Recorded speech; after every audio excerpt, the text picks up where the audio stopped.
Okay, so number 3 is your classic subject-verb agreement question, and this is where the ACT is trying to trick you.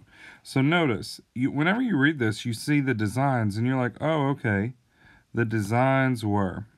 But that would actually be incorrect because designs is not the subject of the sentence. Notice that the actual subject is the word one. So we learned that whenever you are doing subject-verb agreement, you always want to cross out prepositional phrases or non-essential phrases. In this case, we are crossing out a prepositional phrase. So it's the of phrase, right? Of his most interesting designs. That's not the actual subject of this sentence. The subject is one. Now, one is singular. Therefore, we need to choose a singular verb. Were is plural, so that's not going to work. Have stood, right?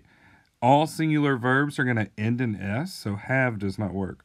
Were built, that doesn't work either. Now, stood, right, that doesn't necessarily end in S, but that is the past tense version of stand.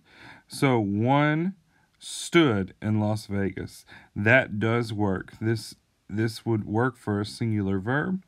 Therefore, the correct answer is D, stood. Remember, the ACT commonly will try to distract you on the subject-verb agreement by throwing words in between the subject and the verb. So you have to cross out that in-between part, whether it's a prepositional phrase or a non-essential phrase surrounded by commas, and figure out what the actual subject is. So in this case, it was one, so we're going to choose the singular verb stood.